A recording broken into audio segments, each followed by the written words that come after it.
So welcome back to the workshop. Do hope that you're all keeping well. I'm just about to start work on a new commission which I'm quite excited about, as it's for one of my chambered bodied electric mandolins. So I thought over the next few months what I'll do is kind of post a series of update videos so you can see how that work is progressing. So yeah, let's get on with it, shall we? Here we go. Yes, I've been working on the design for this instrument, and I've got it all pretty much planned out here now. Dimensions, sequence of events, etc. And really the idea of drawing it before you commit yourself to cutting pieces of wood is really invaluable. You know, you can't afford to make a mistake with your precious wood, so work it out on paper first.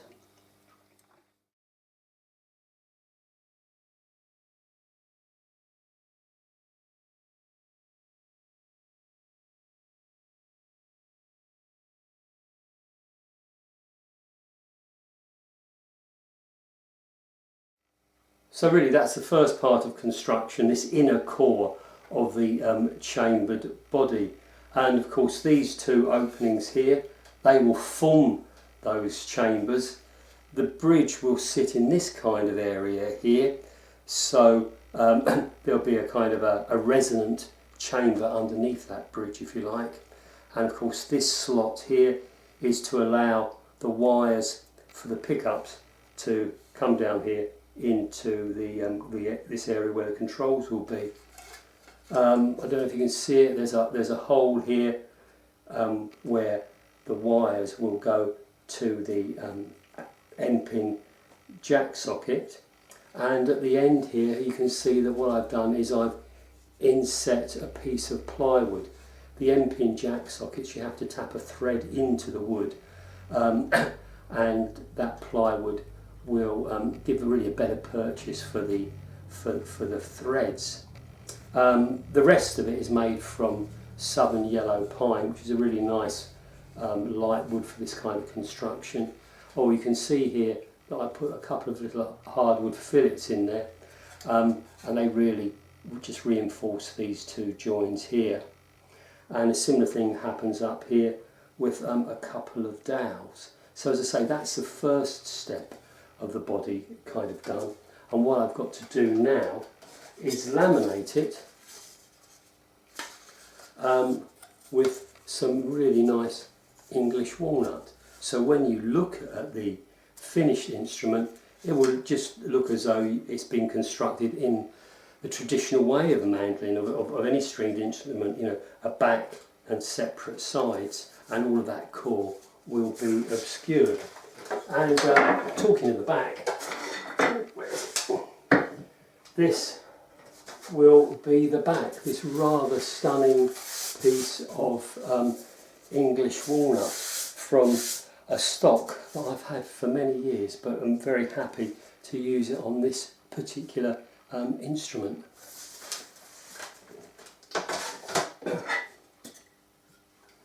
And also I've been working on the neck.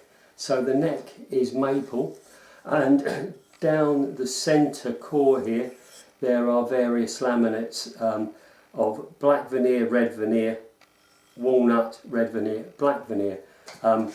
Difficult to see at this stage, but once it's all been coated in some kind of varnish, polish or whatever, those colours will really pop. And of course it's not just decorative. I like to laminate my necks to give it enhanced stability.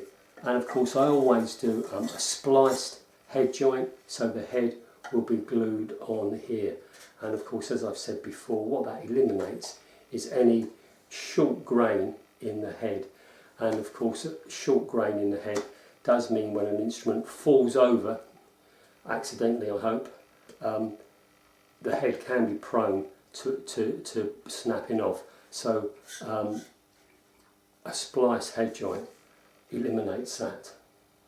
So yeah, that's the progress at this particular stage. So as I say, I'm just about now to glue the sides onto that central core.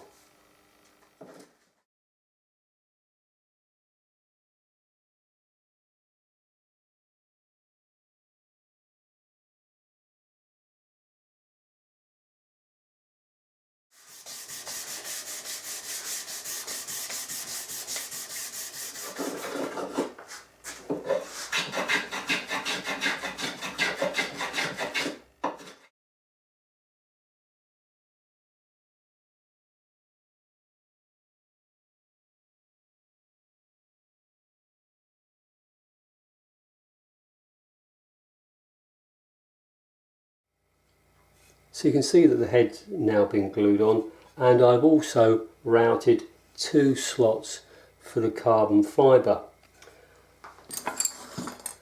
So the 2 pieces of carbon fibre obviously go into the slots, and one thing that I always suggest is that the carbon fibre isn't a super tight fit. What you've got to allow is room for the excess epoxy resin to ooze out. Basic rule of hydraulics, you can't compress a liquid, so if you're trying to force that carbon fibre into the slot with clamps and the epoxy can't go anywhere, you do risk splitting the neck. That's how powerful these forces can be.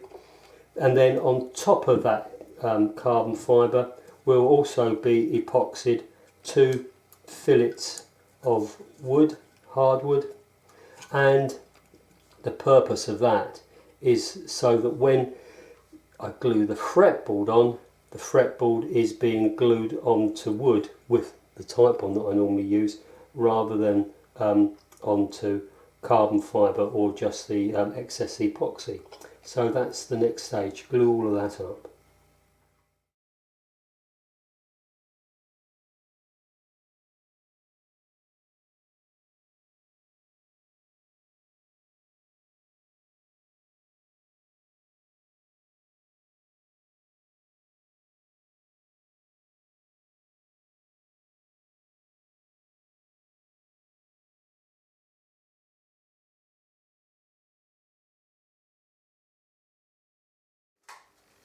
So really I've progressed as far as I can at this stage with this part of the body. So you can see those lovely English walnut sides, and of course that's what the player is going to see, not any of this. The points have got pieces of English walnut, solid English walnut, with the grain running vertically. That's to eliminate any chance of these what could be fragile points getting damaged. And of course I put in the end graft there, and of course in the centre of that will be the end pin jack socket. The other thing I've done is I've cut a rebate around this edge here for plywood panels to fit in. And the idea of those panels is that, that's it. The idea of those panels is of course that it closes the chamber and it will offer support to the walnut back once that's been glued on.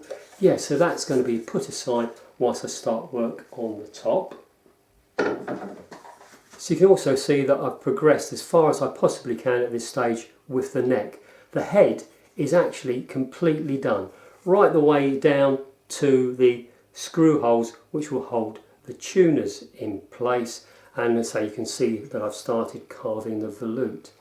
If you remember earlier I showed you this this stripe, the laminations in the neck. Well, that theme that I started there I've carried on to the head itself. So we've got the maple, a line of black, a line of red, and then walnut. So that echoes the theme on that the player will see on the back of the neck.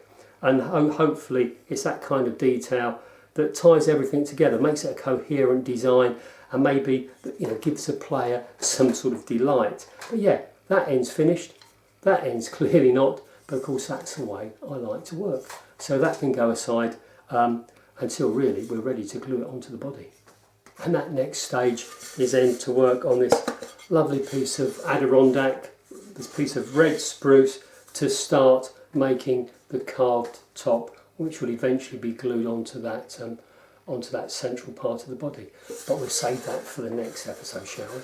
So until then, I hope you enjoyed this video. Thanks for taking the time to watch, and yeah, we'll see you again soon. So you take care.